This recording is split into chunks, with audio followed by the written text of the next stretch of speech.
Gracias. Para una presentación general del informe, le pido ahora al doctor Jorge Duani de la Universidad de Puerto Rico que venga a hacer uso de la palabra. Muchísimas gracias y buenos días a todos. Reitero el agradecimiento a la Ermita de la Caridad del Cobre de la Universidad Internacional de la Florida por haber auspiciado este trabajo. Yo quisiera comenzar con una breve anécdota personal que estoy seguro que muchos de ustedes en la audiencia han tenido, y es la frustración que uno tiene cuando quiere invitar a alguien que venga de Cuba de visita.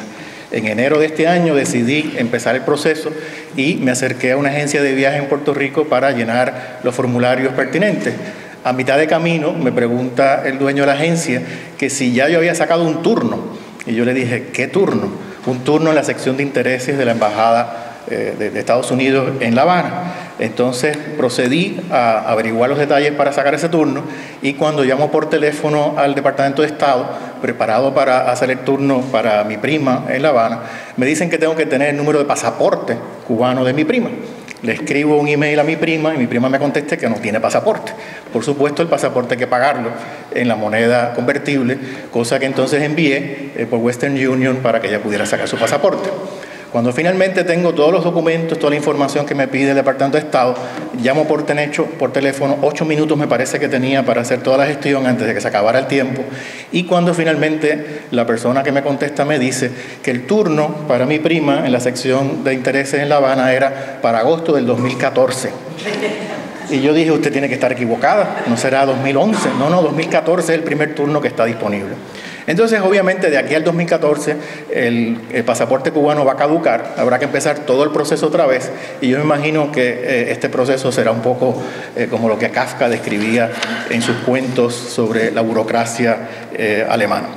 Y pienso que este es uno de los incentivos que por lo menos a mí personalmente me llevó a participar en este interesante grupo que se reunió, como ya se dijo, a principios de este año, para ver de qué manera podíamos adelantar las relaciones entre los familiares de ambas orillas del estrecho de la Florida, entre Cuba y los Estados Unidos, aunque reconocemos también en el informe que hay una gran diáspora cubana dispersada por todo el mundo. Sin embargo, nos concentramos en el caso de este país donde se concentra la gran mayoría de los cubanos.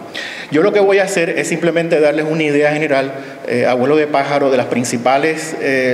planteamientos y recomendaciones que hacemos en el informe. Ya se ha dicho que el informe va a estar disponible en línea y se puede leer en sus 87 páginas completas para aquellos de ustedes que tengan el tiempo de hacerlo. Y entonces, simplemente lo que quiero es resumir las partes principales del informe. El informe está organizado en 4 secciones, una introducción donde planteamos algunos de los presupuestos y de las premisas que queremos adelantar con este informe. Después hacemos un inventario de las distintas prácticas que diferentes estados nacionales han establecido para mejorar sus relaciones con sus diásporas. Hablamos del caso de Cuba, pero también lo ponemos en un contexto comparativo que nos parece importante un poco para ver cuáles son precisamente los recursos y las posibilidades que tiene la diáspora cubana. En tercer lugar, entonces, concentramos la atención en la descripción de algunas características específicas de la comunidad cubana en Estados Unidos, y terminamos con algunas conclusiones y recomendaciones prácticas a distintas entidades, al gobierno de Estados Unidos, al gobierno de Cuba, a la diáspora cubana y a la población cubana en la isla. Así que, sin ánimo de agotar el tema en el tiempo que me toca, pues lo que quería hacer era insistir en algunos puntos clave. En cuanto a las premisas del informe, hablamos básicamente de 4. En primer lugar, entendemos como grupo que hace falta partir del respeto mutuo, de la capacidad de dialogar y de participar activamente entre diferentes personas que no tienen que estar de acuerdo. En ese sentido, abogamos por una participación pluralista de todos los sectores concernidos, de esos stakeholders de la que se hablaba al principio. Y en un sentido más concreto, también pensamos que es importante que se eliminen las trabas para este tipo de intercambio y participación entre las partes. Trabas que tienen que ver, por supuesto, con permisos de entrada y salida, con los costos excesivos de mantener contacto con Cuba, de sacar un pasaporte o un permiso de salida, etcétera. Y de esas cosas vamos a hablar un poquito más adelante. También partimos de la premisa y del presupuesto que la sociedad cubana contemporánea, así como la diáspora cubana contemporánea, ya llevan hace algún tiempo una serie de transformaciones sociales y demográficas importantes, que existen múltiples generaciones tanto aquí como allá, y que existen múltiples posiciones también de diferentes puntos de vista con respecto a cómo abordar el tema de las relaciones entre Cuba y la diáspora. Y en ese sentido, el progresivo envejecimiento tanto de los cubanos en la isla como de los cubanos acá en Estados Unidos es uno de los puntos de partida para cualquier discusión sobre el futuro impacto que pueda tener la diáspora en la isla. Y por último, hablamos de un futuro compartido, un futuro en donde los cubanos de aquí y de allá puedan sentarse a cooperar y a colaborar más allá de las fronteras nacionales, como lo hacen otros grupos de las diásporas con sus respectivos países, y no vemos ninguna razón de peso realmente para que no pueda adelantarse ese tipo de intercambio y colaboración entre cubanos, siempre a partir del respeto mutuo, de ese diálogo pluralista y de esa participación democrática. El segundo punto del trabajo, entonces, pasa a considerar cuáles han sido las mejores prácticas de diferentes gobiernos, tanto en América Latina y el Caribe como en otras partes del mundo, para acercarse a sus diásporas. Y aquí voy a hacer referencia muy breve a una tabla en el informe, que como ya mencioné, está disponible en línea, donde hablamos de 3 tipos de gobiernos con respecto a sus políticas hacia las diásporas. Un gobierno que ha sido llamado un Estado selectivo estratégicamente, el caso de Haití podría ser un ejemplo, el caso de Barbados también es otro, y hay otros países en el mundo que practican este tipo de relación, en donde los estados emisores de migrantes reconocen la presencia, la existencia de una gran cantidad de sus ciudadanos fuera de sus países, pero no les otorgan derechos realmente, por ejemplo, derechos de doble ciudadanía, el derecho al voto exterior. Es más bien una incorporación simbólica y retórica. Y en ese sentido, el caso de Haití ilustra este tipo de gobierno. Existe un ministerio de haitianos residentes en el exterior, existe la capacidad para postularse a cargos públicos en ese país, aunque todavía no ha sido enmendada la Constitución, pero todavía sigue siendo un Estado que tiene una relación bastante distante con sus diásporas. En segundo lugar, tenemos el caso extremo, que es el de un Estado nacional transnacional, y eso puede parecer un poco una contradicción en términos, que lo es, pero es un Estado que desborda los límites territoriales de la nación. Estados como República Dominicana, que es el caso que comentamos en el informe, México, El Salvador y muchos otros países que han extendido muchos de los derechos legales y políticos a sus diásporas. Reconocen la doble ciudadanía, practican el derecho al voto extranjero, permiten a los miembros de la diáspora postularse para cargos políticos aun cuando vivan en el exterior, y tienen oficinas gubernamentales que se dedican a mantener unas buenas relaciones con la diáspora. En ese sentido, ese tipo de Estado, como Dominicana, como México, como El Salvador, realmente ha avanzado muchísimo más que los anteriores para incorporar plenamente a sus diásporas. Y en tercer lugar están los casos que se pueden llamar estados desinteresados y denunciantes de sus diásporas, entre los cuales incluimos a Cuba y otros países como Vietnam o Eslovaquia durante la Guerra Fría, que realmente excluían a sus diásporas con frecuencia, considerándolos traidores a la patria, y realmente no permitían la participación, y en el caso de Cuba todavía no permiten realmente la participación en la política de Cuba. En ese sentido, este tipo de Estado mantiene unas relaciones hostiles y frecuentemente antagónicas con los residentes en el exterior. De ahí entonces, luego, sin entrar en muchos detalles, hablamos un poco de cada uno de estos casos para ejemplificarlo. Pasamos entonces a hacer otra serie de comparaciones sobre prácticas y políticas específicas que pueden tomar los diferentes estados, no importa cuál sea su relación, ya sea antagónica o más cordial, con sus ciudadanos en el exterior. Y aquí enumeramos 9 formas específicas mediante las cuales se pueden hacer esto. En primer lugar, muchos estados han establecido agencias gubernamentales que se dedican exclusiva o fundamentalmente a los asuntos de la diáspora. Generalmente esto ocurre a través de los consulados o de las embajadas, y la idea un poco es mantener un contacto continuo con los líderes y las organizaciones de estos grupos. Esto ha sido practicado con mucho éxito en diferentes partes del mundo. Pero además también muchos estados se han dado cuenta de que es necesario establecer relaciones con actores no gubernamentales, asociaciones de paisanos o de compueblanos, como se le llaman en muchos lugares, en Honduras, en El Salvador, en Dominicana, que con frecuencia recaudan fondos para enviar a sus pueblos de origen y hacen una aportación importante en términos de lo que se llama remesas colectivas. El caso, por ejemplo, del programa 3x1, que es muy conocido en el estado de Zacatecas, en México, podría ser pertinente aquí para considerar de qué manera los residentes de la diáspora podían contribuir a la mejoría de la infraestructura de sus comunidades de origen. La doble ciudadanía es una quizás de las expresiones legales más importantes que muchos gobiernos han ido enmendando en sus constituciones y permitiendo que los residentes de la diáspora puedan mantener la ciudadanía del país de origen y la ciudadanía del país de adopción. 16 países de América Latina en este momento permiten algún tipo de doble ciudadanía. El voto externo, que viene de la mano de la extensión de la doble ciudadanía, también se practica con mucha frecuencia, tanto en América Latina como en otros países del mundo, y quizás es la manera más directa mediante la cual los ciudadanos en el exterior mantienen un vínculo político directo con estos países. Ya en el plano un poco más económico, muchos países han ensayado diferentes fórmulas para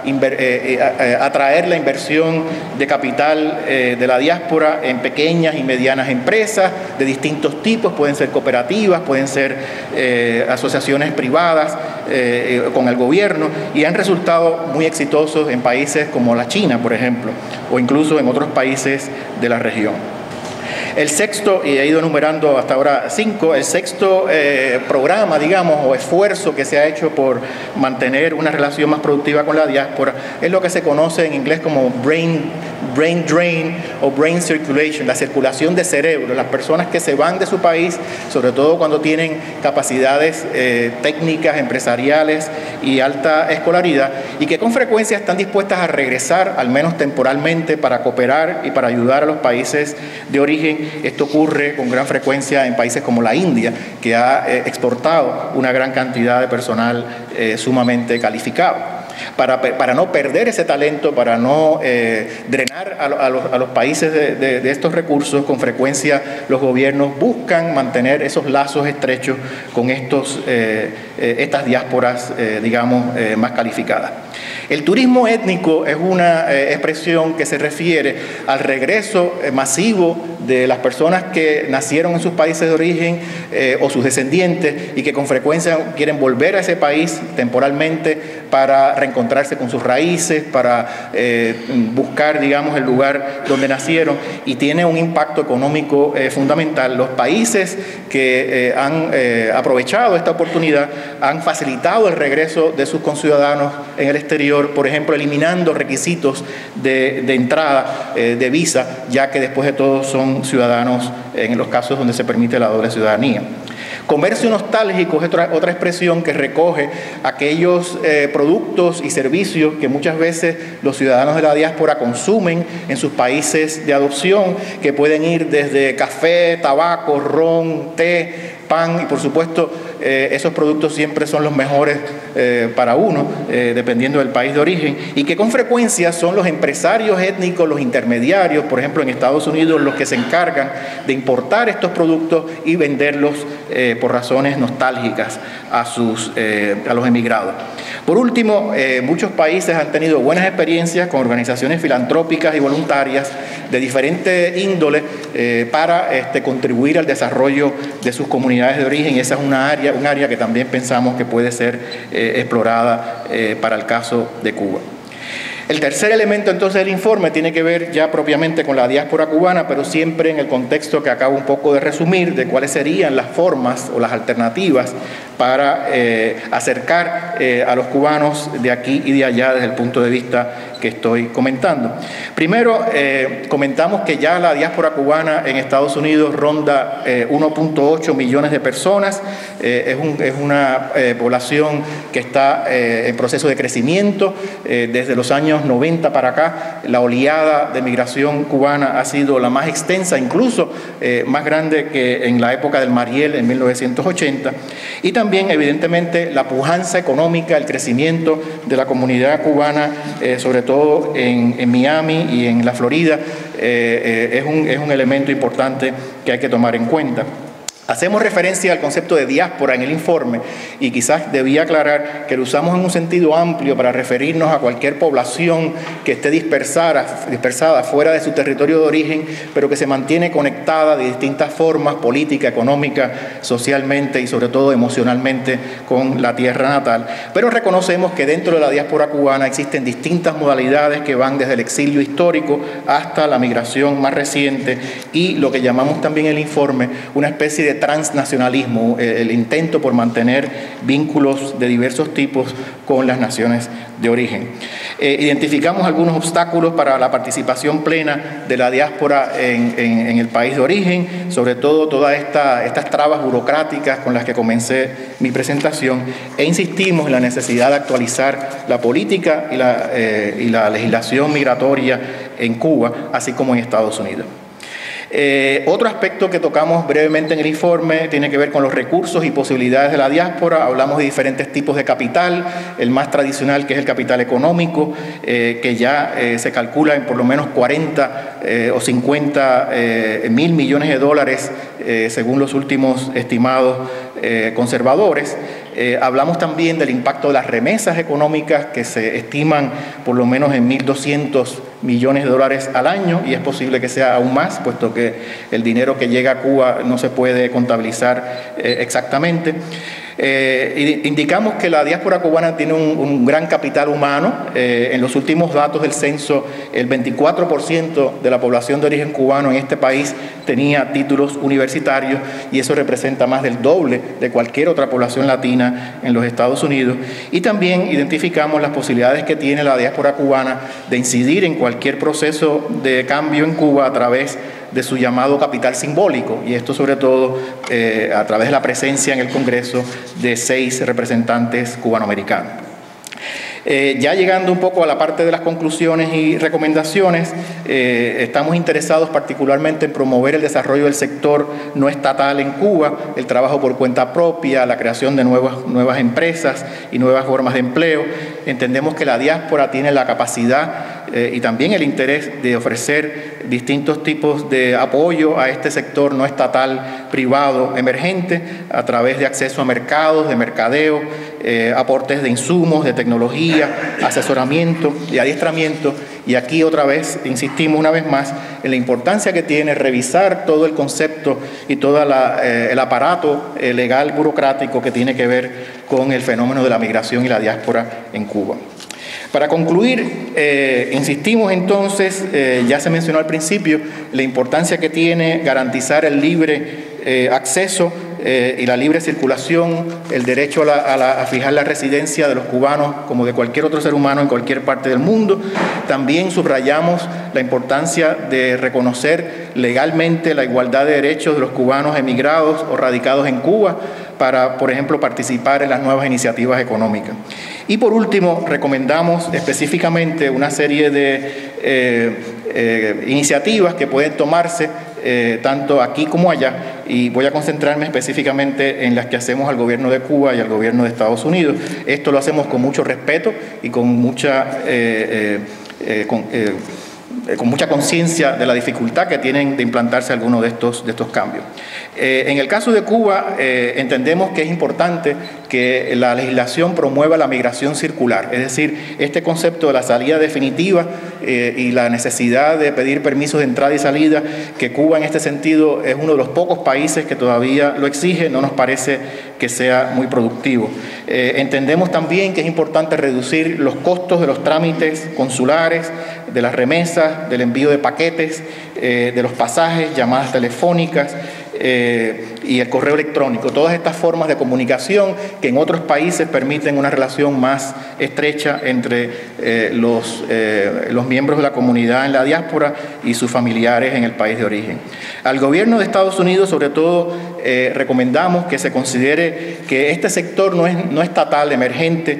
debería ser incentivado en Cuba, debería ser uno de los mecanismos por los cuales el gobierno de Estados Unidos interesa promover este tipo de cambio, de apertura, apertura, y específicamente también recomendamos que se abran los canales de intercambio, por ejemplo, en las universidades y talleres de empresarios y de adiestramiento, tanto aquí como allá. Así que, por último, lo que intentamos hacer en este informe es, para usar la frase célebre de Martí, promover la recuperación de los lazos familiares por todos y para el bien de todos. Y en mi caso personal, como dije al principio, espero que no haya que esperar hasta el 2014 para poder invitar a mi primo. Muchas gracias.